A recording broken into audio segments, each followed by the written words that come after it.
Okey, continue bab 6 video number 12. Kamu punya nota page 13. Okey. Kan look at method number 3 for AC motor drive speed control. Variable frequency control from voltage sources. So by varying the frequency, this is supply frequency, supply frequency daripada voltage source. So by varying the frequency, so we can vary the speed of the motor.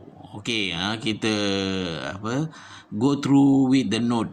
Sync speed, therefore the motor speed can be controlled by varying supply frequency. So voltage induced in stator is proportional to the product of supply frequency and air gap frequency. Product meaning here, product means frequency supply multiply with air gap flux. Okay. If stator drop is neglected, terminal voltage can be considered proportional to the product of frequency and flux. Terminal voltage ni terminal voltage from the voltage source lah. Okey, dia ada dia punya diagram for speed speed versus torque curve. Okey, look at the speed torque curve. Okey, ini sama juga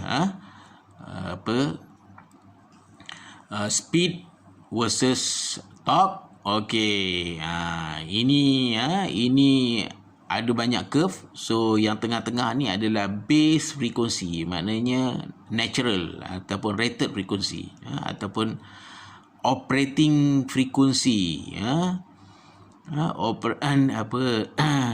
normal operating frequency, that is supply frequency lah. Supply frequency tu walaupun dia supply frequency 50 Hz, but by varying the supply frequency, we can vary the speed of the DC motor AC motor drive. Okey, tengok by increase the speed. Okey, tengok kita ambil curve yang paling tinggi ni, increase speed, increase frequency, speed also increase. Tengok kat sini. Tapi bila kita ambil curve yang base frequency ni, tengok okey, maknanya bila kita ini speed dia, tengok dekat sini constant saja, speed dia constant, dekat ujung speed dia constant. Lepas tu sampai satu tahap speed dia decrease. Bila speed dia decrease, torque dia akan decrease. Katalah dekat sini, dekat sini dia torque dia high torque, kat sini dekat dekat maximum, dekat high speed sini. Okey, sorry ini kita ambil dekat sini, speed dekat sini high speed tapi torque dia zero. Kalau speed dia dekat sini, let's say dekat sini, saya tak draw sebab dah banyak go through. Katalah saya ambil speed dia dekat sini, kat sini speed dia low, torque dia pun low. Ini high speed, high speed dia mencapai maximum torque, dekat sini kita ambil dekat sini, low speed tapi torque dia juga low. Bila kita increase frequency, so the speed also increase. Kita ambil yang higher frequency, higher frequency kat sini, okey, masa maximum speed kat sini, torque dia 0. Tapi kan ini maximum speed. Apabila speed tu mula menurun, torque dia increase. Sampai kat sini kan, sampai dekat sini dia punya speed dah mula menurun. Bila dia nak mula menurun, dia punya torque dia higher.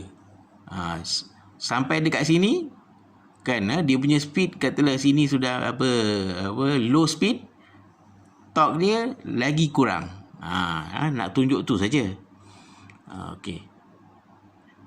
Tapi kalau dekat sini kita ambil yang low frequency. Masa low frequency, okey, higher speed dia dekat sini, of course torque dia 0. Tapi apabila memula speed dia constant, lepas tu speed dia mula berkurang sampai kat sini, dekat ujung ni. Okay, sampai dekat ujung ni speed dah mula nak turun. Okey, di situlah dia punya higher stop. Kan, sampai jangan ambil speed 0 sebelum motor tu berhenti. Sebelum motor tu berhenti hampir 0. Torque dia dah semakin low. Dekat sini torque dia high, dekat sini low. Ini menunjukkan apabila low speed, torque dia low. Apabila dia speed dia high, torque dia high. Kan, ini graph speed versus torque. Yang ini pula kan, graph voltage source versus frequency. Kan, so how to interpret this graph? Okay, at the beginning voltage is low, kemudian dia slowly increase. Kan, sebab motor dia bukan bila kita on supply, dia bukan terus maximum speed, tak, dia mula with the slow speed. Kan, yang ini adalah frekuensi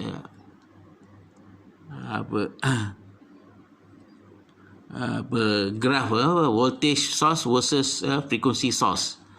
Kan, mana voltage dia bukan mendadak terus maksimum, voltage dia akan meningkat little by little, tapi dalam masa yang singkat lah. Bila voltage dia increase, frekuensi dia increase, sampai ke tahap voltage dia maksimum. Okey, kalau kita guna 3 phase, maksimum voltage dia 415 lah. Kalau single phase punya motor, maksimum voltage tu 240 sampai maksimum voltage. Okey, dia voltage dia tak boleh naik lagi. Kalau 240 lah, 415. So voltage dia constant, tapi dia punya frekuensi semakin meningkat. Voltage dia dah tak boleh increase lagi, but the frequency still can be increased.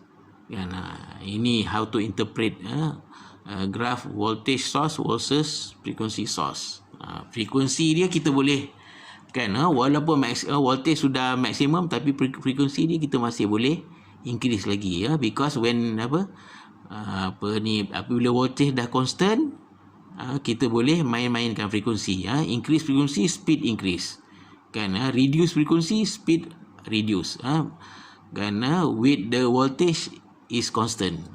Okey, ini ada formula-formula yang saya tulis ni untuk untuk for you to more understand lah. Ini formula yang kita dah go through, sync speed pada bab 5. Ini note yang kita baca tadi saya summarizekan in the form of formula. Voltage source proportional to the supply frequency, and at the same time voltage also proportional to the A gap flux. AG ni stand for A gap. Sini VT, terminal voltage. Ini saya tulis VP, macam mana saya boleh tulis ke saya silap ke apa. Ini nota ni dah 4-5 tahun yang lepas, tapi tahun ni saya lupa berapa itu VP. Sebab apa kita skip kita skip bab 3 dan bab 4. Saya dah terlupa ni ada kaitan dengan bab 3, bab 4 ni VP ni. Betul Okay, no problem lah, as long we know that terminal voltage, terminal voltage is the voltage source lah, voltage supply. VT equal to the product of supply frequency and A gap flux. Maknanya supply frequency darab A gap flux. So we know that supply frequency adalah rotor frequency. Kan? So that's why we can play with this frequency. We can increase, decrease to increase and decrease the speed. Kalau dia bukan rotor frequency, supply frequency, kita tak boleh lah main-mainkan dia punya speed. Ni saya tetapkan supaya kamu boleh salin formula. Ni saya salin balik. V terminal tu adalah ataupun output voltage di terminal voltage supply itulah. Walaupun dia voltage supply, tapi terminal tu kita panggil terminal output lah. Sebab apa? Daripada terminal tu kita sambung kepada motor. Dia bukan macam transformer dia ada input output. Ini sekolah supply dia satu terminal aja. Daripada terminal supply tu sambung pada motor. Okey, ni formula ni saya repeat balik. Ini for your information lah. Ini formula ni kita dah go through dalam bab 1, dalam bab 3 dan bab 4 nanti pun kita akan guna omega R rotor speed equal to motor speed. Saya dah jelaskan rotor speed actually is the motor speed. Formula dia 2 pi FR equal to 2 pi NR over 60. Kita dah go through ni dalam bab 1.